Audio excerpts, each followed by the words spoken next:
Good morning everyone. उम्मीद करती हूँ सभी लोग बिल्कुल बढ़िया तरीके से अपनी पढ़ाई कर रहे होंगे। और जैसा कि आप सभी जानते हैं कि हम गांधी जी के इंडिया में योगदान को पढ़ते हुए आगे बढ़ गए हैं। और कल मैंने आप लोगों को पढ़ाया था, समझाया था कि कैसे 1930 में अंग्रेजों ने अपनी चाल चली हमारे सविनय अवज्ञा आंदोलन को कमजोर करने के लिए कह लीजिए या रुकवाने के लिए। और इसी के लिए लंदन में आरटीसी का आयोजन किया गया। पहली आरटीसी में बहुत सारे भारतीय गए, हिंदू महासभा, दलितों के अपना अंबेडकर जी रिप्रेजेंटेटिव बन के गए, मुस्लिम लीग गई, बहुत सारे गए, देसी रियासतों के भी रिप्रेजेंटेटिव गए, लेकिन गांधी नहीं गए। और उस टाइम पे Congress is equal to Gandhi is equal to Bharat था। तो इसीलिए अंग्रेजों ने फील किया कि अगर अंग्रेजों के इस राउंड टेबल कॉन्फ्रेंस में गांधी जी नहीं आए या कांग्रेस ने किसी को नहीं भेजा तो फिर कोई फायदा नहीं है, क्योंकि जो लोग गए हैं उनकी इंपॉर्टेंस नहीं है, जो नहीं गए थे उनकी इंपॉर्टेंस थी। और यही कारण था कि लंदन से दबाव आया इरविन के ऊपर और इरविन ने दिल्ली बुलाया गांधी जी को समझौता करने के लिए। गांधी जी ने जो शर्तें रखी इरविन ने सारी मानी। अब ऐसा कहते हैं कि गांधी जी ने कहा था कि भगत सिंह को छोड़ दिया जाए या कम से कम उसको बना लिया जाए बंदी, लेकिन मारा ना जाए, फांसी पे ना चढ़ाया जाए। वो नहीं पता सच्ची घटना क्या थी क्या नहीं, उस पर हम बार बार बहस भी नहीं करेंगे। 1931 में महात्मा गांधी अपना आंदोलन बीच में रोक के पहुंच गए लंदन। लंदन में कई महीने का ठहराव था क्योंकि सेकेंड आरटीसी चली थी लंबी, और वहां देशद्रोही फकीर के नाम से भी गांधी जी को बुलाया विंस्टन चर्चिल ने। 1931 में यह भी समझ में आ गया था कि इसका कोई फायदा नहीं होना, क्योंकि हर इंडियन रिप्रेजेंटेटिव अपने हक की लड़ाई लड़ रहा था, इंडिया के लिए लड़ने वाला कोई नहीं था। और यही कारण था कि गांधी जी ने ये फील किया और ये असफल रही सेकेंड आरटीसी। जैसे ही वापस आए, आते ही पकड़ के सीधे जेल में, और गांधी जी का जो दोबारा आंदोलन चलाने का सपना था सविनय अवज्ञा वाला, वो फेल हो गया। 1932 में जब गांधी जी जेल में थे, अंग्रेजों ने अपनी एक घटिया चाल चली, और उनकी चाल थी दलितों को हिंदुओं से अलग करने की। यरवदा जेल में गांधी जी को जैसे ही पता चला, कम्युनल अवार्ड घोषित किया गया, जैसे मुसलमानों को अलग किया गया, सिखों को अलग किया गया कि भूख हड़ताल, मैं खाना ही नहीं खाता, मेरे मरने के बाद कुछ करना। गांधी जी की तबीयत बिगड़ने लगी। मदन मोहन मालवीय जी ने कोशिश करके गांधी जी और अंबेडकर जी की मीटिंग कराई 24 सितंबर 1932 को। इसी को कहा जाता है पूना पैक्ट। पूना पैक्ट में क्या खास बात है? आरक्षण की बात हुई। अलग से सीट नहीं मिलेंगी, लेकिन जितनी टोटल सीटें हैं उनमें एससी एसटी लोगों को आरक्षण देने का प्रावधान किया गया, और वो आरक्षण गांधी जी के कहने पर दिया गया। इसलिए दलील दी जाती है कि आरक्षण कोई भीख नहीं, पूना पैक्ट का वादा है। किसने किया था? महात्मा गांधी ने। किससे? पूना पैक्ट का वादा है। किसने किया था? महात्मा गांधी ने। किससे? अंबेडकर से। साइन किसके थे? मदन मोहन मालवीय के, जो हिंदू महासभा के रिप्रेजेंटेटिव थे, कांग्रेस का एक बड़ा चेहरा भी थे। ठीक है, चलिए उन सबको आज किताबी भाषा से पढ़ लेते हैं। मैंने लास्ट आपको जो पढ़ाया था 1929 का लाहौर अधिवेशन पढ़ाया, फिर 1930 का सविनय अवज्ञा आंदोलन मैंने आपको बुक वाली भाषा से भी पढ़ा दिया। तो उससे आगे बढ़ेंगे। उसी को रोकने के लिए, सविनय अवज्ञा को कहीं ना कहीं रोकने के लिए, पहला गोलमेज सम्मेलन 1930 में, वो यात्रा याद है तुम्हें? 12 मार्च से 5 अप्रैल, 6 अप्रैल को नमक कानून तोड़ा, यानी कुछ महीने बीत गए, तो उसको थोड़ा सा भैया प्रेशर मेंटेन होने लग गया अंग्रेजों के ऊपर, इनकी सरकार के ऊपर। इसीलिए उस साल के एंड में इन्होंने आरटीसी बुलाई, और ये पहली बार ऐसा अवसर था जब इंडियंस को अंग्रेजों ने अपनी बराबरी पर बैठाने की बात कही, क्योंकि ये मेज गोल थी और गोल कुर्सी पर किसी एक की इंपॉर्टेंस नहीं होती। तो गोलमेज सम्मेलन, आरटीसी, राउंड टेबल कॉन्फ्रेंस। पहला गोलमेज सम्मेलन का आयोजन नवंबर 1930 से जनवरी 1931 तक लंदन में हुआ। ये आरटीसी एक दिन नहीं होती थी, ये कई महीने चलती थी। इस दौरान सभी लोग वहीं रुकते थे, लंदन में ही, और वहीं बैठकें होती, कई कई महीने बहस चलती, और इसमें इंडियंस को अपनी बराबरी पर बैठाया गया। और कायदे से आप देखें तो 3 आरटीसी हैं, लेकिन ये एक ही आरटीसी के पार्ट हैं। आरटीसी एक ही करनी थी, हर साल बुला बुला के इसके 3 पार्ट बना दिए। तो इसका कई बार ना मैंने देखा एग्जाम में पूछते कब से कब तक चली, तो याद रखना ये नवंबर से जनवरी तक चली लंदन में। 30 से 31 आ गया था, वैसे 3 हुई है, 30, 31, 32 में, लेकिन 30 से 31 आया, फिर 31 में ही एंड हो गई थी दूसरी एंड में, और फिर जो तीसरी थी वो अगले साल तक चली। इस सम्मेलन का उद्घाटन ब्रिटेन के सम्राट जॉर्ज पंचम ने किया, और अध्यक्षता प्रधानमंत्री रैमजे मैकडॉनल्ड ने की। मुझे लग रहा है मैंने कल ये पढ़ाया था। इस सम्मेलन में कांग्रेस ने भाग नहीं लिया। हिंदू सब कुछ थी। बी आर अम्बेडकर ने दलित वर्ग का प्रतिनिधित्व किया, और अम्बेडकर और तेज बहादुर सप्रू, ये 2 लीडर्स हैं जो तीनों आरटीसी में गए, बाकी लोग नहीं गए। बाकी कोई पहली में गया, कोई दूसरी में, कोई तीसरी में। गांधी जी सिर्फ दूसरी में गए, लेकिन 2 आदमी हैं इंडिया से, एक तेज बहादुर सप्रू जो बहुत बड़े वकील भी थे, और एक बी आर अम्बेडकर जो बहुत बड़े ज्ञाता थे। फिर इसके बाद गांधी जी को बहला के क्या किया गया? गांधी इरविन समझौता, ताकि गांधी जी अपना आंदोलन बीच में रोक दें, सविनय अवज्ञा और आरटीसी में हिस्सा लेने के लिए लंदन जाने को राजी हो जाए। तो मार्च 1931, अभी पिछले मार्च में तो हम यात्रा कर रहे थे 12 मार्च से 5 अप्रैल, अब ठीक 1 साल बाद इनको बुलाया गया दिल्ली। गांधी जी और तत्कालीन वायसराय इरविन के बीच एक समझौता पत्र पर हस्ताक्षर हुए। इसे दिल्ली समझौता भी कहा जाता है, क्योंकि इरविन दिल्ली में रहता था। जो भी वायसराय थे वो राजधानी में रहेंगे ना, और राजधानी कलकत्ता से दिल्ली आ चुकी, 1911 में घोषणा, 12 में आ चुकी, तो इसलिए दिल्ली आए महात्मा गांधी। महात्मा गांधी ज्यादातर गुजरात के आसपास के हिस्से में ज्यादा एक्टिव थे, एक्टिव वो पूरे भारत में थे, लेकिन वो फिर पत्र पे साइन करने के लिए दिल्ली आए, इसीलिए दिल्ली समझौता है। इसी का नाम है दिल्ली समझौता। इस समझौते में गांधी जी की कई मांगों को मान लिया गया। गांधी जी ने जो जो मांगे रखी मान ली, लेकिन गांधी जी ने शायद उतने बढ़िया तरीके से ये मांग नहीं रखी कि भगत सिंह, राजगुरु, सुखदेव की फांसी को टाल दिया जाए, क्योंकि गांधी जी की स्थिति बहुत अच्छी थी इस टाइम पर, इरविन को इनकी जरूरत थी। कांग्रेस की ओर से सविनय अवज्ञा आंदोलन वापस लेने का आश्वासन दिया। गांधी जी क्या बोले, हम ये आंदोलन बीच में रोक देंगे, 1 साल बाद ही। 30 में तो चला रहे थे, 31 में बोले वापस ले लेंगे। और गांधी जी ने द्वितीय गोलमेज सम्मेलन में भाग लेने का प्रस्ताव मान लिया। तो गांधी जी ने किस समझौते के द्वारा सेकेंड आरटीसी में हिस्सा लेना तय किया? गांधी इरविन समझौता 1931 में, इसी को दिल्ली समझौता भी कहते हैं। ऐसे क्वेश्चन आ जाते हैं।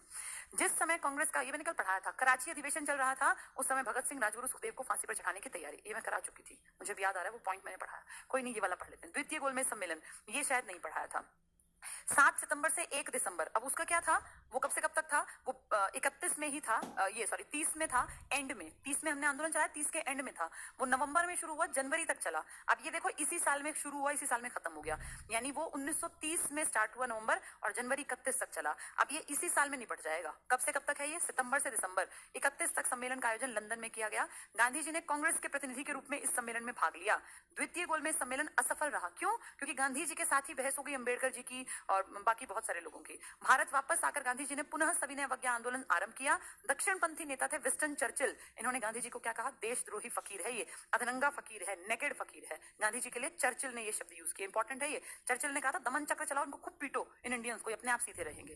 द्वितीय गोलमेज सम्मेलन में मदन मोहन मालवीय, जो हिंदू महासभा का एक बहुत बड़ा चेहरा थे, इनके साइन हैं किस पर? पूना पैक्ट पर। गांधी जी के साइन नहीं है, ये गए थे अपने खर्चे पर। और एनी बेसेंट, माता बसंत, जो कि आयरलैंड की थी, जिसने तिलक का साथ लेके और होम रूल लीग आंदोलन चलाया था।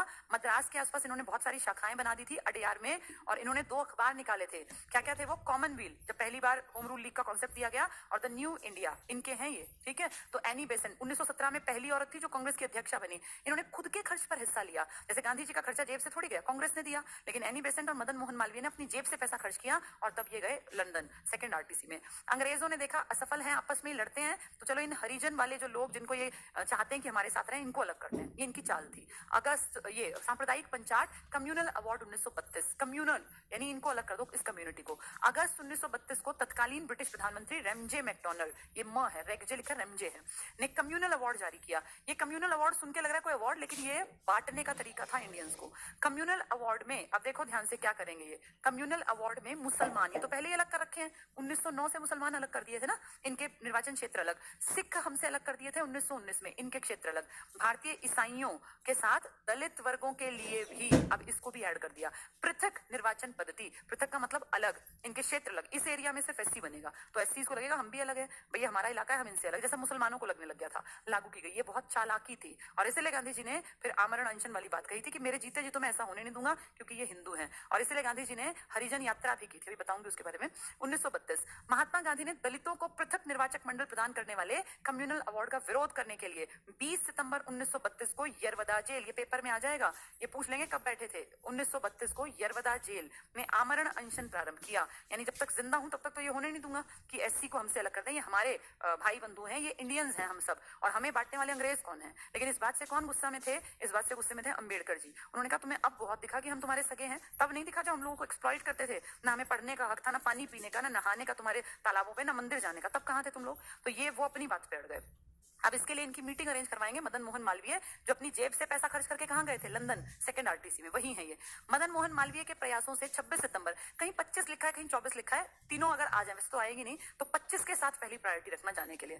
तो 25 या 26 अलग अलग मिल जाती है आपको। 32 को BR अम्बेडकर और गांधी जी के बीच एक समझौता हुआ, लेकिन साइन किसने किए? गांधी जी ने नहीं किए। एक साइन अम्बेडकर जी के और एक मदन मोहन मालवीय के। दलितों के लिए 71 स्थान की जगह सुरक्षित स्थानों की संख्या 148, ये आरक्षण की बात कर रहे हैं, करने, और संयुक्त निर्वाचक मंडल, मतलब अलग नहीं हो, हमारे साथ हो। अब जैसे हिंदू और मुसलमान तो अलग कर दिए थे ना, सिख भी अलग, ईसाई भी। हमने दलितों को, गांधी जी ने कहा तुम हमारे साथ हो, हम अपनी सीटों में से तुम्हें आरक्षण देंगे। अंग्रेज कौन है ये कहने वाले कि 10 सीट तुम्हारी, हम तुम्हें डबल आरक्षण देंगे। देखो वो 71 की बात थी ना, देखो यहाँ ये रहा, 71 स्थान की जगह हमने क्या कहा? तुम्हारे सुरक्षित है, आरक्षित है, हम देंगे अपनी सीटों में से 148 करने, और संयुक्त निर्वाचक मंडल, तुम्हारा हमारा मंडल एक रहेगा, हम नहीं बटेंगे, स्वीकार करने की बात कही। इसे पूना पैक्ट कहा गया। तो अम्बेडकर जी को तो फायदा दिखा कि ठीक है, गांधी जी की बात हम ऊपर रखते हैं और हम साइन कर देते हैं, अगर लेकिन तुम अपनी बात से मुकरे तो फिर हम अंग्रेजों की तरफ चले जाएंगे। गांधी जी मुकरे ही नहीं।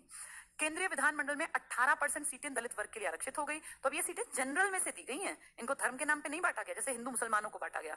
तृतीय गोलमेज सम्मेलन 1932। अच्छा, एक चीज और बताऊं, इस चीज को और प्रमोट करने के लिए क्या हुआ, गांधी जी ने कहा, एक शब्द दिया था गांधी जी ने, ये इसी दौर की बात है, हरिजन। हरिजन, हरि मतलब भगवान, कृष्ण को हरि बोलते हैं ना, हरि भजन, और जन मतलब जनता, यानी ये सब भी जो एससी हैं जिनको उस टाइम पे बहुत पीछे जानबूझ के धकेला गया ताकि वो आगे ना आ पाए, ये हरि के जन हैं, ये भगवान के बंदे हैं, हरि के जन हैं। इस नाम की एक पत्रिका भी निकाली गांधी जी ने, और गांधी जी ने कहा जैसे मैंने एक यात्रा की थी ना, दांडी मार्च, ऐसे मैं हरिजन यात्रा करूंगा। पूरे देश का जो इलाका है, हरिजनों की जो बस्ती है, मैं यहाँ से गुजरूंगा और सब मेरा साथ देंगे। और कहते हैं हरिजन यात्रा गांधी जी ने बहुत लंबी चलाई, लगातार नहीं थी, कभी कभी किश्तों में थी। 20,000 किलोमीटर कवर किए थे गांधी जी ने, अलग अलग हिस्सों में, लगातार नहीं चले, जैसे वो 24 दिन लगातार थे। तो हरिजन यात्रा गांधी जी ने की है, हरिजन नाम की पत्रिका निकाली और ये शब्द यूज किया जो लोग भी उस टाइम पर शेड्यूल कास्ट को बिलोंग करते थे। लेकिन अब 2020 में हरिजन शब्द को बैन कर दिया है सुप्रीम कोर्ट ने, क्योंकि इस शब्द से लोग एक नेगेटिव इंपैक्ट बना लिया कि हरिजन, हरिजन मतलब सोच के दिमाग में ऐसा बना लिया कि हरिजन मतलब एससी है, तो वो गलत था। इसलिए सुप्रीम कोर्ट ने कहा कि ये शब्द अब आप यूज नहीं करेंगे, अब हरिजन शब्द यूज नहीं होता। ठीक है। तृतीय गोलमेज सम्मेलन, तीसरी गोलमेज सम्मेलन, बहुत छोटा सम्मेलन था ये, बहुत छोटा। देखो, नवंबर में स्टार्ट हुआ और दिसंबर में खत्म, एक महीना कुछ दिन का। जो पहला था वो नवंबर से जनवरी चला था, 30 से 31। दूसरा सितंबर से दिसंबर चला था, वो भी कई महीने। लेकिन ये नवंबर में स्टार्ट हो रहा है और दिसंबर में बस एक महीना, 17 से 24 ही तो आया, खत्म भी हो गया। लंदन में तीसरे गोलमेज सम्मेलन का आयोजन किया गया, गांधी जी नहीं गए। भारतीय राष्ट्रीय कांग्रेस ने इस सम्मेलन का विरोध करते हुए बहिष्कार किया। मैं आपको सच्चाई बताऊं, हमें किसी ने बुलाया ही नहीं था। तीसरे में कांग्रेस को किसी ने टोका ही नहीं। अब लेकिन ये क्यों कहें कि हमें नहीं बुलाया, हम कहते हैं हमने इसका बहिष्कार किया। हमें पहले में बुलाया, हम नहीं गए, दूसरे में बुलाया, हम गए, हम आंदोलन रोक के गए, असफल रहे। तीसरे में हमें नहीं बुलाया। और एक बहुत इंपॉर्टेंट बात सुन लो, एक आदमी था लेबर पार्टी का, तुमने सुना भी होगा इसका नाम। जब इंडिया आजाद हुआ तो लेबर पार्टी की सरकार थी ब्रिटेन में, और ब्रिटेन के जो पीएम थे, प्रधानमंत्री थे, ये एटली, सुना है आप लोगों ने नाम? एटली, एटली ये प्रधानमंत्री थे। ठीक है, क्लीमेंट एटली इनका पूरा नाम है, क्लीमेंट एटली, ये प्रधानमंत्री थे लेबर पार्टी के जब इंडिया आजाद हुआ। ये आदमी उस टाइम पे पीएम नहीं था जब ये सम्मेलन हुआ, लेकिन इसने भी, ये इंडिया का बड़ा पक्षधर था, इसने भी इसका बायकॉट किया। इसने कहा भाई मैं भी इसमें नहीं बैठता। किसमें? इस तीसरी वाली बैठक में। तो इंडिया से कांग्रेस नहीं गई, बुलाई नहीं, तो हम ये एग्जाम में नहीं पूछेंगे, लेकिन कहो हमने बहिष्कार किया। और क्लीमेंट एटली जो आगे जाके इनके पीएम बनेंगे, इन्होंने भी इसका बहिष्कार किया कि इंडियंस को नहीं बुलाया, मतलब मेनली कांग्रेस को, तो मैं भी इसमें नहीं बैठता। तो दो बड़े लीडर, एक क्लीमेंट एटली और एक गांधी जी, अनुपस्थित रहे।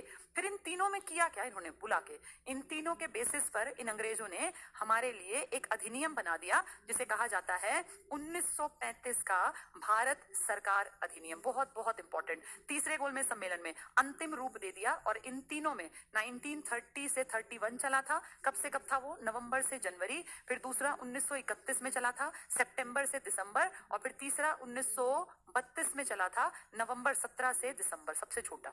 ठीक है, तो इन तीनों में जो जो बातें हुई ना, उसको डिस्कस करके और एक ऐसे तैयार कर दिया 1935 का भारत सरकार अधिनियम। इसमें बहुत सारी चीजें अच्छी थी, बहुत सारी खराब भी थी। इसी के तहत इंडिया में आरबीआई बनेगा, रिजर्व बैंक ऑफ इंडिया, और इसी के तहत इंडिया में पहली बार इलेक्शन कंडक्ट कराए जाएंगे।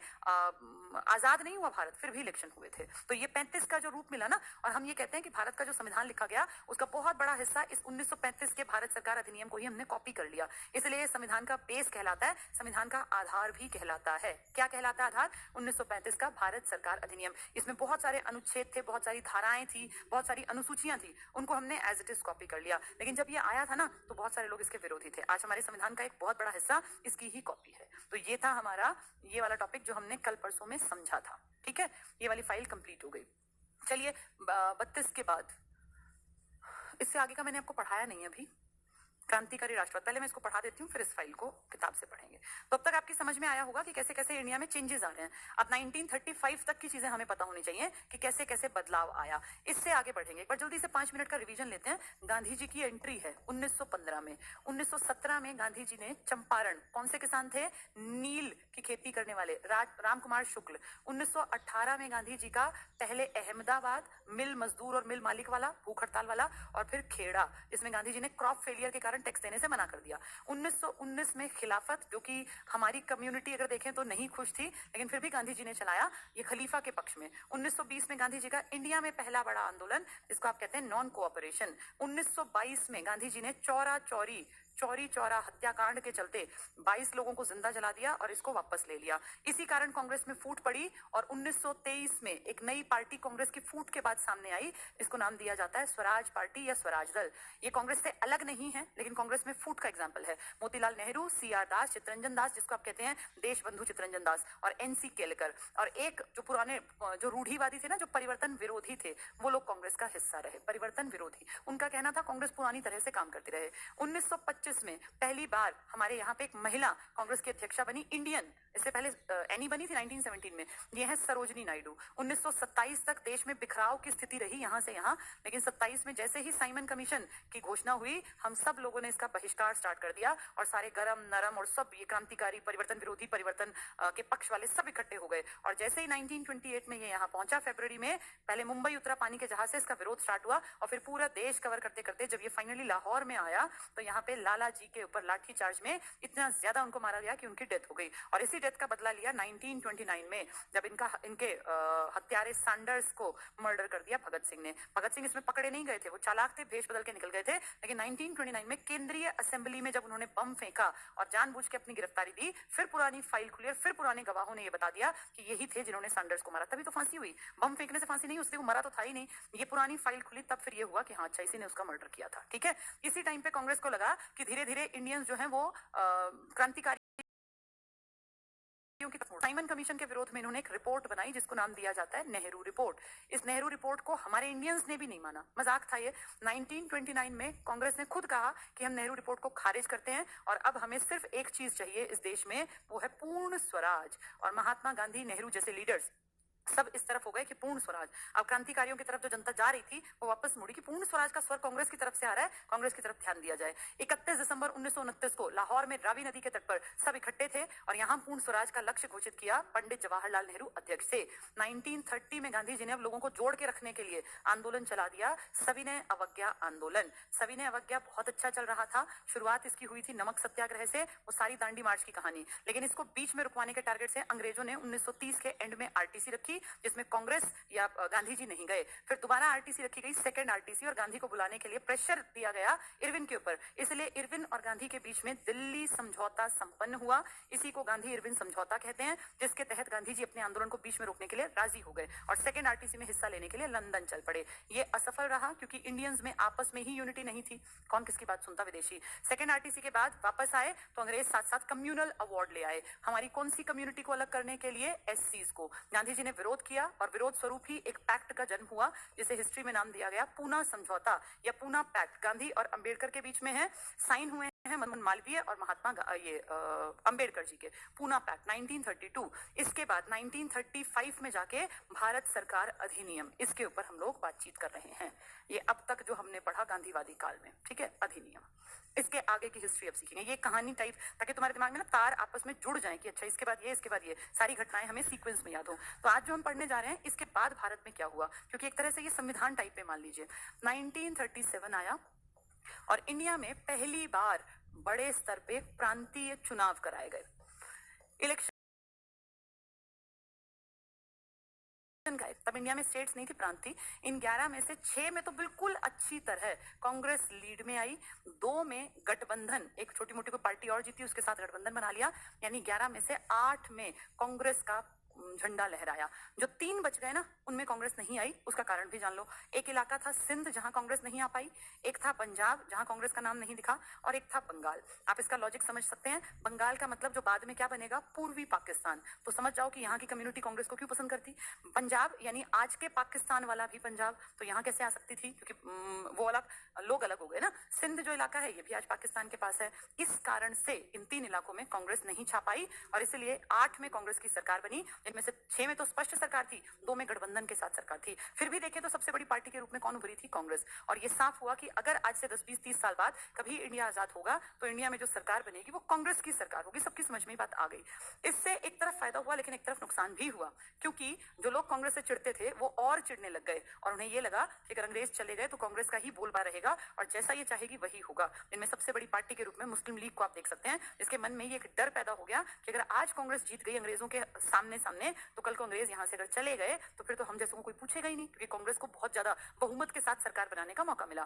खैर, ये चुनाव हुए, इस चुनाव में जो लोग जीत कर आए थे उनको थोड़ी सी दिखावटी पावर भी मिल गई, लेकिन ये चुनाव लंबे नहीं टिके, क्योंकि 37 के चुनाव जब 1939 आया और पूरी धरती हिल गई, क्योंकि सेकेंड वर्ल्ड वॉर स्टार्ट हो गया।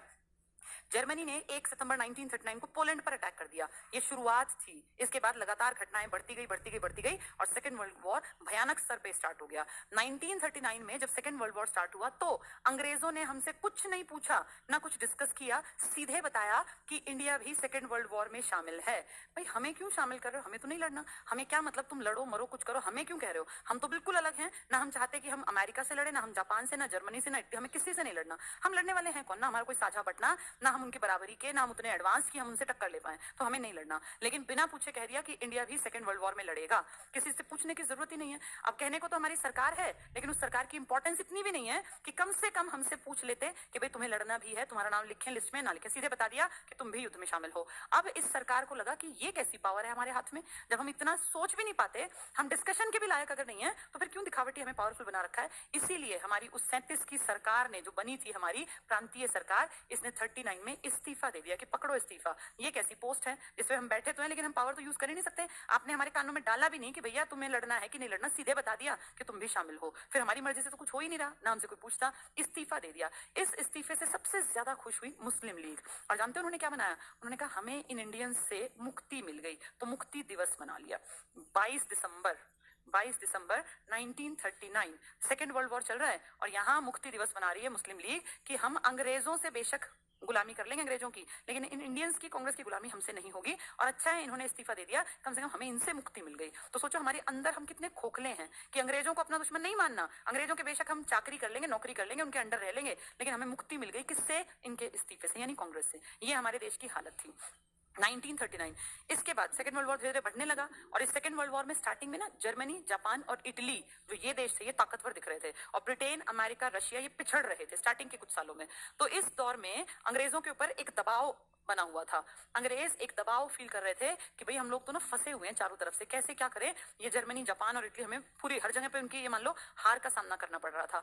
इस दबाव से उबरने का क्या तरीका है? जब वो प्लान कर रहे थे, उसी टाइम 1939 में सुभाष चंद्र बोस ने कहा कि अब सही मौका है, इन अंग्रेजों पे अटैक करो, अंदर से इन पे अटैक करो, सारी इंडिया एक होके, और इनको इतना ज्यादा परेशान कर दो कि इनके पैर उखड़ जाएं, क्योंकि ये वर्ल्ड लेवल पे दुखी हैं, ये बहुत परेशान है, जगह जगह हार रहे हैं। इनका जो अजेयता का सिद्धांत है वो फेल हो रहा है ना, क्योंकि कोई हरा ही नहीं सकता। अब इनको जर्मनी जैसा छोटा सा देश हरा रहा है ब्रिटेन को, जो कि कहता है कि दुनिया में मेरा सूरज कभी ढलता नहीं है, पूरी दुनिया पे मेरा राज है। तो बोस ने, सुभाष चंद्र बोस जैसे बड़े लीडर्स, इसलिए नेताजी हैं ये, इन्होंने कहा टाइम है, इस टाइम ये इतने दुखी हैं कि तुम अगर इनको यहां से पीटोगे ना तो ये अपने आप भागते नजर आएंगे। लेकिन इनके बचाव में उतरे गांधी जी, और गांधी जी ने कहा नहीं नहीं भाई बोस, तुम गलत रास्ते पे हो, जो आदमी पहले से परेशान है बेचारा, इसको और परेशान मत करो। देखो गांधी जी की फिलोसफी क्या है, गांधी जी कह रहे हैं जो ऑलरेडी दुखी है बेचारा, इसको परेशान मत करो, अगर तुम्हें लड़ाई करनी है तो जब ये फ्री हो जाएंगे ना तब इनके साथ लड़ना। अरे कितना अच्छा मौका है, अगले दुखी है उनको उस टाइम पे लात मार के निकालो। लेकिन नहीं, गांधी जी की फिलोसफी है कि जो पहले से परेशान है उस बेचारे के ऊपर और दुख मत ढहाओ। तो ऐसे लोगों से क्या लगाव रखना, जो परेशान है तो सही टाइम उनको भगाओ। नेहरू जी ने कहा भैया मैं तो इसमें चुप रहूंगा, मुझे नहीं पता, तुम्हें जो करना है कर लो। यानी नेहरू जी इस टाइम चालाकी से, डिप्लोमेटिक डिसीजन, कि ना मैं सुभाष की तरह कहता कि इनको लात मार के निकालो, ना मैं गांधी की तरह कहता कि इनको परेशान मत करो, मैं शांत हूं, मैं चुपचाप हूं, मैं कोई बयान ही नहीं दूंगा। तो कितने चालाक है सब, अपनी अपनी तरफ से अपनी अपनी फिलोसफी झाड़ रहे हैं। गांधी जी की जो ये बात थी ना, इसको मान लिया लोगों ने कि ठीक है भाई, गांधी जी कह रहे हैं, गांधी जी समझदार हैं, और गांधी जी ना इंसान को इंसान मानते हैं। वो ये कहते हैं कि सबको सुधरने का मौका दो, और जो आदमी ऑलरेडी दुखी है, जो देश, उसके ऊपर क्यों तुम दुखी कर रहे हो उनको। यहाँ तुम जुलूस निकालोगे और दंगे फसाद करोगे, बेचारे परेशान हो जाएंगे, उनकी आत्मा रोएगी, इसलिए उनको दुखी मत करो। उनको जैसे हैं ठीक है भैया, हम तुम्हारे साथ नहीं है, लेकिन हम तुम्हें दुखी भी नहीं करेंगे, तुम लड़ लो विदेशों में जाके, और अगर जीत आओगे तो यहाँ आ जाना, फिर हम तुमसे लड़ लेंगे। ये कैसा लॉजिक है गांधी जी का, भगवान ही जाने। खैर, इस बात से कौन खुश नहीं था? बोस। और बोस ने कहा राष्ट्र जैसे इनके बारे में कि भाई आप ये डिसीजन गलत ले रहे हैं, अब मौका है, अगर अब मौका चूक गए ना तो ये अंग्रेज यहां से निकलेंगे नहीं, इस बात को आप समझ लेना। लेकिन गांधी जी अपने पार्ट पे अड़े रहे, उन्होंने कहा हम अंग्रेजों का साथ नहीं देंगे, लेकिन हम उनको दुखी भी नहीं करेंगे। भाई सेकंड वर्ल्ड वॉर में हम साथ नहीं है, पर हम दुखी नहीं करेंगे।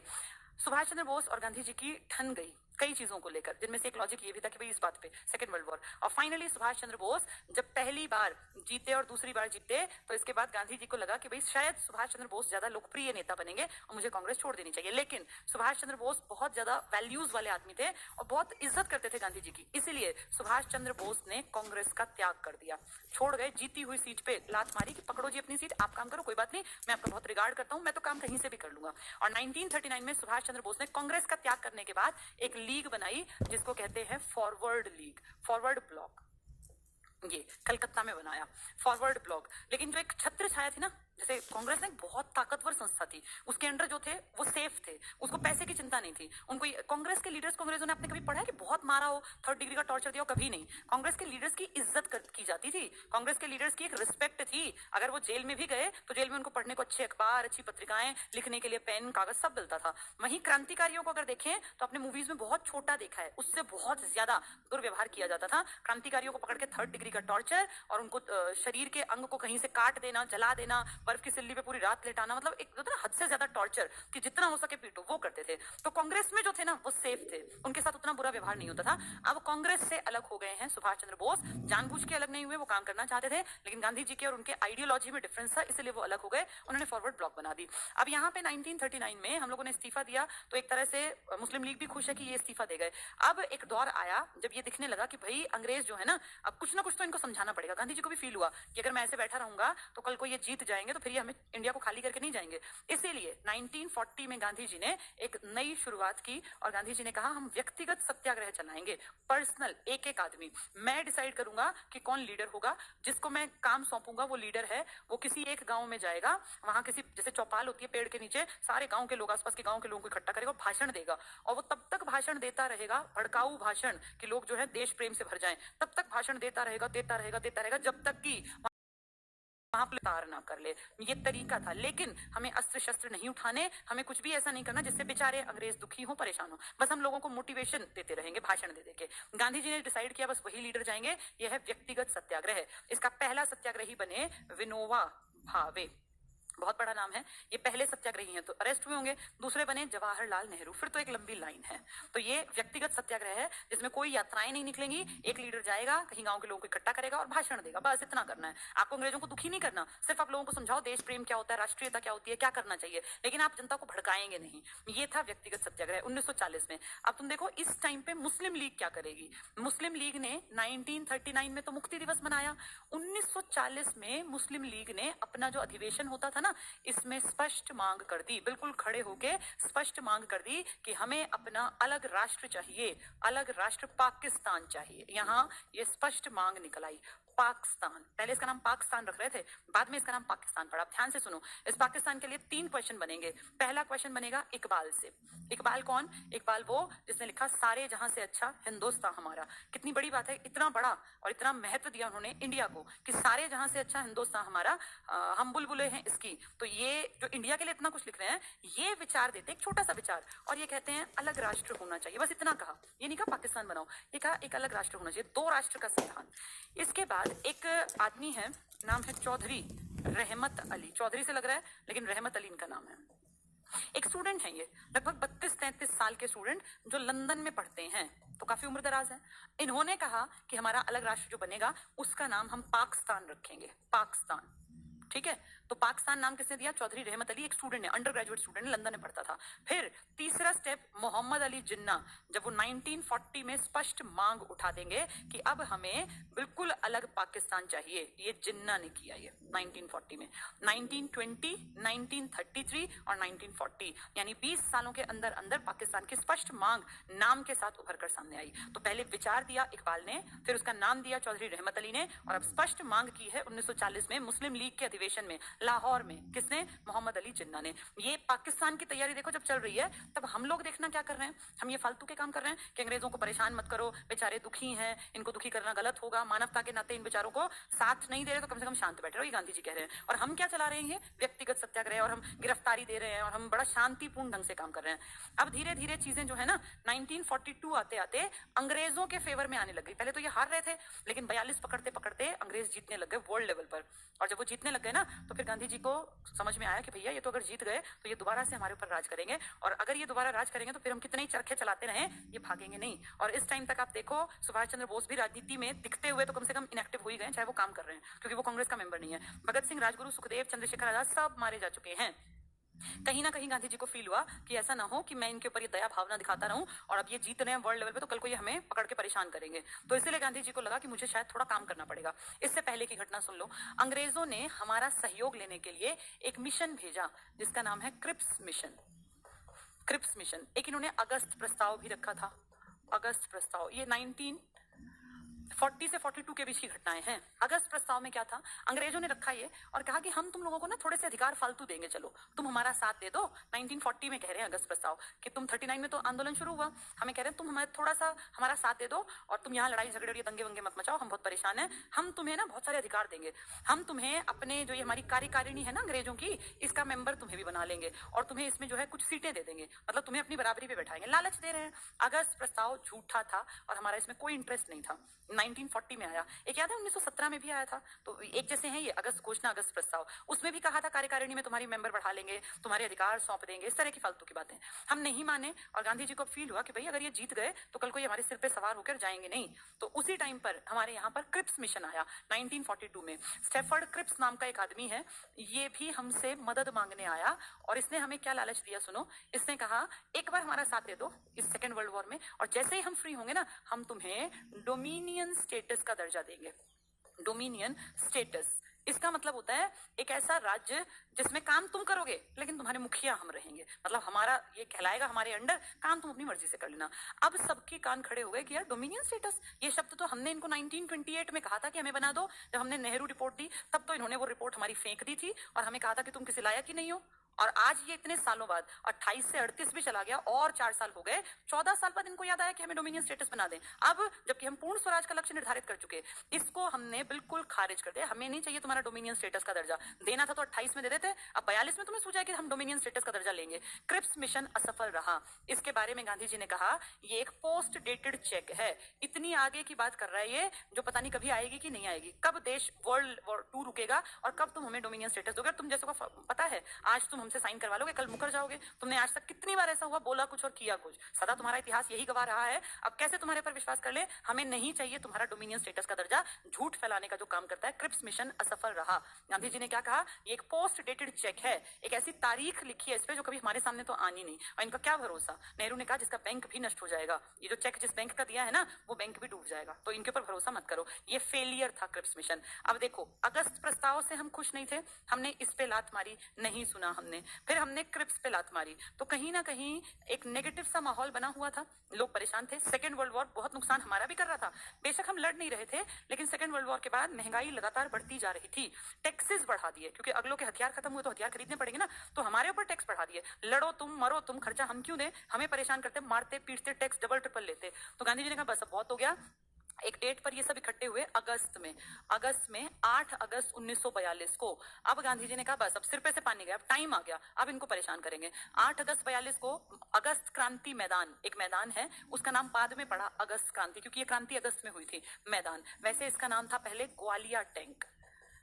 ग्वालियर टैंक, ये इस मैदान का नाम था, ग्वालियर टैंक। यहाँ पे 8 अगस्त को गांधी जी भाषण दे रहे हैं, हजारों लोगों का हुजूम है और गांधी जी कह रहे हैं बस अब बहुत हो गया और अब आजादी की अंतिम लड़ाई है ये, इसमें हम सबको एकजुट होना है। और अब चाहे कुछ कहे अंग्रेज, चाहे कोई हमें धोखा देने की कोशिश करें, बरगलाने की, बहलाने फुसलाने की, कभी क्रिप्स के नाम पे, कभी अगस्त घोषणा के नाम पे, अब हम इनकी बात नहीं सुनेंगे। और अब हम सिर्फ और सिर्फ, हमारे देश में एक नारा चलेगा, करो या मरो। इसका मतलब या तो देश आजाद करा लो और नहीं करा सकते ना तो मर जाओ। ये गांधी जी हिंसक होने की तरफ भी कह रहे हैं। अगर आना पड़ा तो हम ये मत सोचना कि अब हिंसा नहीं करेंगे। गया वो दौर जब गांधी जी ने कहा था कि अंग्रेज बेचारे दुखी हैं और दुखी मत करो, अब अगर ये दुखी हैं तो इनको और दुखी करो। अब गांधी जी खुद इस पे उतर आए कि करो या मरो, या तो देश आजाद करा लो और नहीं तो मरना पड़े तो मर जाना। यानी अगर ये हो ना कि देश आजाद होगा या नहीं होगा, मरोगे तो होगा तो बेशक मर जाना, मरने से पीछे मत हटना। गांधी जी का इशारा है ये। और गांधी जी ने खुद, कई लोग कहते हैं गांधी जी बड़े अहिंसावादी थे, लेकिन गांधी ने अपनी किताब लिखी है माय एक्सपेरिमेंट्स विद ट्रुथ, जिसमें गांधी जी ने लिखा है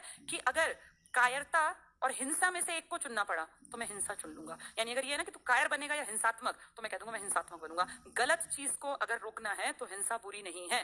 वैसे गांधी कहते हैं अहिंसा होनी चाहिए, लेकिन जब बात इस पे आ गई कि ये बहुत ही बेशर्म है और आज जो ये कह रहे हैं कल ये उससे मुकर जाएंगे, इनको शर्म नहीं आती, तो गांधी ने कहा बेशक हिंसक होना पड़े। अंग्रेजों को जैसे ही पता चला, उन्होंने कहा भैया तो गांधी गड़बड़ में आ गया, और अगर गांधी इस तरह कह रहा है तो जनता तो भड़क जाएगी। ऑपरेशन जीरो आर आया, ऑपरेशन जीरो आर।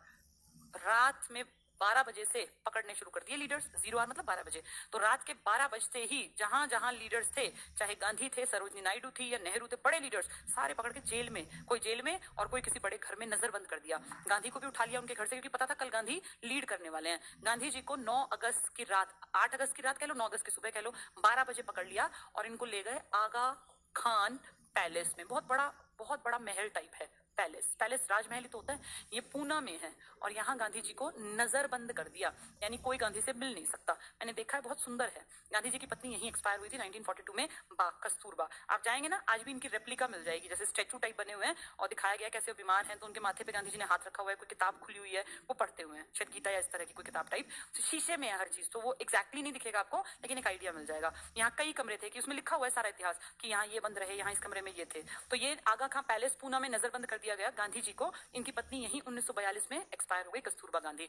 जैसे ही अगला दिन हुआ, यानी 9 अगस्त हुई, तो जनता तैयार थी कि आज से हमें आंदोलन में उतरना है, और शुरू कर दिया क्विट इंडिया मूवमेंट। अंग्रेजों भारत छोड़ दो, भारत छोड़ो आंदोलन। गांधी जी ने इसको हरी झंडी दिखाई थी कल 8 अगस्त को, आज ये स्टार्ट करना था।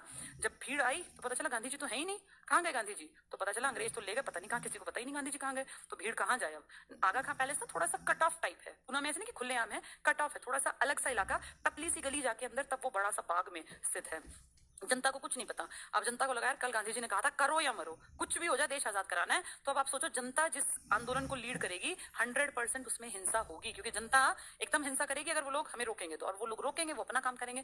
जनता हिंसात्मक हो गई। सारी अंग्रेजी जहां जहां बिल्डिंग, जहां भीड़ ज्यादा थी ना, अंग्रेजी जो इमारतें थी तो वो हमारी, उन पे कब्जा कर लिया। इमारत में खुद घुस गए इंडियंस, अपने उनको मारा, अंग्रेजों को पकड़, मतलब जिंदा जला दिया और मार दिया, मर्डर कर दिया, और अपना झंडा लहरा दिया उनका, वो हटा के यूनियन जैक और अपना झंडा। ऐसे हम लोगों ने दिखाया कि देखो हम अब ये करेंगे। और जहां जहां इनके रेलवे स्टेशन थे, रेल की पटरियां उखाड़ दी, इनके बैंक लूट लिए, मतलब जितनी चीजें ये चला रहे थे ना जो इनकी कहलाती थी सरकारी, उन सबको हमने तहस नहस कर दिया। बहुत सारे लोग पकड़े गए, कहते हैं 10,000 लोग पकड़े गए थे।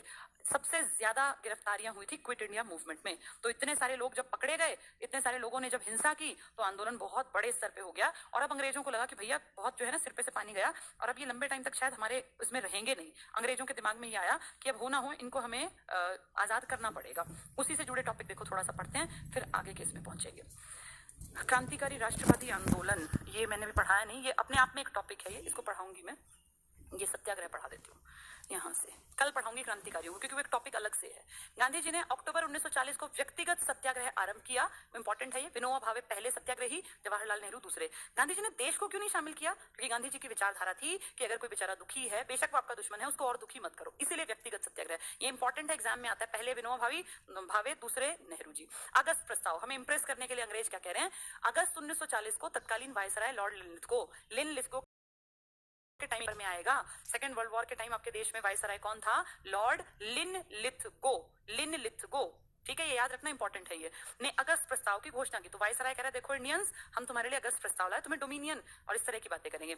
इस प्रस्ताव में युद्ध संबंधी विषयों पर विचार के लिए युद्ध परामर्श समिति के गठन का प्रस्ताव, कि चलो एक ऐसी समिति बनाते हैं जो हमें प्रस्ताव दे कि हमें क्या करना चाहिए। दिखावटी कर रहे हैं ये। भारतीयों को वायसराय की कार्यकारिणी में प्रतिनिधित्व देने के लिए इसके विस्तार की योजना सामने रखी गई। क्या बोले कि हम जो है ना तुम लोगों को, तुम्हारे ज्यादा मेंबर्स को अपनी कार्यकारिणी में रखेंगे, तुम्हारी इंपॉर्टेंस हम समझ गए हैं। सेकंड वर्ल्ड वॉर में इनको समझ में आ गया था। पाकिस्तान की मांग, दूसरी तरफ हम आपस में मूर्खों वाले काम कर रहे हैं, तो पाकिस्तान अपनी डिमांड कर रहा है। मुसलमानों के लिए पृथक अलग राष्ट्र का सुझाव सबसे पहले प्रसिद्ध शायर इकबाल ने दिया, मुस्लिम लीग के इलाहाबाद अधिवेशन में दिया। ये 10-20 सालों में ही सब कुछ हो गया। 1906 से और 1940 तक सब कुछ हो गया। पाकिस्तान नाम कैम्ब्रिज यूनिवर्सिटी में पढ़ने वाले चौधरी रहमत अली ने दिया। तो अगर पूछें कि सबसे पहले ये विचार, तो इकबाल ने कहा था 2 राष्ट्र। फिर किसने नाम दिया? तो रहमत अली, चौधरी रहमत अली। और मोहम्मद अली जिन्ना ने 23 मार्च को ही भगत सिंह को फांसी हुई थी 1931 में। 40 को मुस्लिम लीग के लाहौर अधिवेशन में पाकिस्तान की मांग की। तो 3 नाम है, विचार इकबाल ने दिया, नाम चौधरी रहमत अली स्टूडेंट ने दिया 33 में, और 40 में स्पष्ट डिमांड लाहौर में रखी 23 मार्च 1940 को किसने? जिन्ना ने। तो 3 आदमी। क्रिप्स मिशन दिखावटी काम करने आया था, हमने क्या कहा, पोस्ट डेटेड चेक, झूठ बोलता है, बाद में तेरा क्या विश्वास है कि तू डोमिनियन हमें कह देगा। क्रिप्स मिशन 42 में भारत आया। इस मिशन का उद्देश्य देखो, भारत को ब्रिटेन के पक्ष में सेकेंड वर्ल्ड वॉर में शामिल करना था। कितने चालाक हैं। तुमने तो पूछा भी नहीं 39 में, तुमने कह दिया भारत भी लड़ेगा। वो तो हम लड़े ही नहीं, हम गए ही नहीं, हमने सेना में भर्ती नहीं हुए, तो इनकी अकल ठिकाने आई। फिर क्या बोले कि जो अगस्त प्रस्ताव लाए तुम्हारे लिए, तुम्हारे फायदे के लिए, हम फिर भी नहीं सुन रहे। अब कह रहे क्रिप्स मिशन आया कि देखो जी, अगर ऐसा ऐसा कर दोगे तो हम तुम्हें डोमिनियन स्टेटस का दर्जा दे देंगे और ऊंचा बना देंगे। युद्ध के उपरांत, युद्ध के बाद, अब हमें क्या भरोसा कि तुम युद्ध के बाद ऐसे रहोगे जैसा तुम कह रहे हो। तुमने आज तक कोई बात की है जिसपे तुम थे? तुमने पता नहीं शुरू में क्या क्या बातें की, फिर तुम किन बातों पे आए। अब क्या कह रहे हैं, युद्ध के बाद भारत को डोमिनियन स्टेटस देने की बात स्वीकार की गई। लेकिन कौन तुमसे लड़ेगा? तुम कल को कह दोगे चलो हम नहीं मानते इस बात को, तो कौन लड़ने जाएगा तुम्हारे साथ? गांधी जी ने क्रिप्स मिशन को उत्तरांकित तिथि यानी पोस्ट डेटेड, आगे की तिथि का चेक, पोस्ट डेटेड चेक का। और नेहरू ने क्या कहा, इसका बैंक निकट भविष्य में नष्ट होने वाला है। तो ये नेगेटिव बात थी। भारत छोड़ो आंदोलन 42 में, अगस्त प्रस्ताव जो लालच था, और क्रिप्स मिशन जो असफल था, कि असफलता के बाद भारत छोड़ो आंदोलन आरंभ किया गया। 8 अगस्त 42 को बंबई के, बहुत इंपॉर्टेंट, ग्वालियर टैंक, यही अगस्त क्रांति मैदान है। अगस्त क्रांति का मतलब है क्विट इंडिया मूवमेंट, भारत छोड़ो आंदोलन में कांग्रेस का अधिवेशन आयोजित किया गया। 8 अगस्त 42 को गांधी जी ने करो या मरो, बहुत बहुत इंपॉर्टेंट, का नारा दिया। कांग्रेस के सभी बड़े नेता गिरफ्तार किए गए। ऑपरेशन जीरो आवर के तहत रातों रात पकड़ लिए सारे। गांधी जी को पूना के आगा खां महल में या पैलेस में रखा गया। मुस्लिम लीग ने भारत छोड़ो आंदोलन का समर्थन नहीं किया। अब मुसलमान, बिल्कुल जो मुस्लिम लीग वाले हैं, बहुत सारे मुसलमान तो इंडियन थे, उन्होंने कहा हम इंडिया में ही पैदा हुए, इंडिया में ही मरेंगे, हम मुस्लिम लीग के साथ नहीं हैं। तो यहाँ जिसकी बात हो रही है वो लोग हैं जो पाकिस्तान चाहते हैं। मुस्लिम लीग ने भारत छोड़ो आंदोलन का समर्थन नहीं किया, साइड खड़े रहे कि लड़ना है लड़ो, मरना है मरो। चलो टाइम हो गया, क्लास का लास्ट है ये। जयप्रकाश नारायण, जेपी नारायण, बहुत बड़े लीडर, राम मनोहर लोहिया, आरएमएल अस्पताल है दिल्ली में, अरुणा आसफ अली, इन्होंने अंडरग्राउंड हुए, रातों रात भाग गए, गायब हो गए, क्योंकि पता था कि पकड़ेंगे। भूमिगत रहकर आंदोलन का नेतृत्व किया उषा मेहता, बहुत बड़ा नाम, उषा मेहता ने कांग्रेस रेडियो का काम किया। इस टाइम मैसेज देने के लिए रेडियो स्टेशन स्थापित किए गए। अंग्रेजों को पता चला यहाँ रेडियो स्टेशन, तुरंत अटैक कर दिया। तो रेडियो स्टेशन अंडरग्राउंड रोज बनाए जाते और रोज खत्म किए जाते, खोद के नीचे नीचे सारा सेट किया जाता सिस्टम। फिर वहां से लोगों को मैसेज जाता कि भाई गांधी जी की रिकॉर्डेड वीडियो सुनो और इसमें ऐसे ऐसे बता रहे हैं गांधी जी। और फिर रातों रात पुलिस भी सुनती है उसको, कहाँ है, कौन सिग्नल भेज रहा है, उसकी खोज करते। फिर उसको रातों रात बंकर जो बनाते उसको बंद करते। फिर 1-2 दिन बाद फिर कहीं ऐसे ही खोदते, फिर सारा सिस्टम सेट करते। कितनी बड़ी बात है, इस औरत ने कितना रिस्क उठाया। पकड़ी जाएगी तो कितना मारेंगे, 3rd डिग्री का टॉर्चर, तो औरत को तो और भी डर लगता होगा। लेकिन उषा मेहता ने कांग्रेस रेडियो का काम किया और 3-4 महीने, अगस्त सितंबर अक्टूबर नवंबर में एक चुगलखोर इंडियन ने इनके बारे में बता दिया, तब ये पकड़ी गई, सारा सामान पकड़ा गया। मेक्सिको से इंजीनियर बुलाए हुए थे इन्होंने, वो रेडियो स्टेशन सेट करने के लिए। जगह जगह रोज रेडियो स्टेशन अलग अलग जगह सेट करने पड़ते। तो एग्जाम में आ जाएगा कांग्रेस रेडियो कौन कहलाती है, तो उषा मेहता। कितनी बड़ी बात है, देखो ये होता है जज्बा कि भाई हम अपने देश के लिए लड़ेंगे और मरेंगे। ठीक है, चलो आज हम लोगों ने 42 तक की बातचीत की, लेकिन कुछ कुछ मैंने बीच में छुड़वा दिया है। मैं कल वो क्रांतिकारी वाला टॉपिक और कल पटेल वाला 1928 का जो रह गया था, वो 2 टॉपिक, क्योंकि पटेल को भी हम एक तरह से अच्छे लीडर्स में काउंट करते हैं, तो इकट्ठे उनको पढ़ लेंगे। ठीक है, चलिए ये पढ़ लेना, अपना सारा टॉपिक तैयार कर लेना। एग्जाम बहुत जल्दी आएंगे, अब आपके पास 1-1.5 महीना है, बस एग्जाम आ गए हैं मान लो, तो अच्छी तरह रखो, चीजों को जितने चलो। Thank you.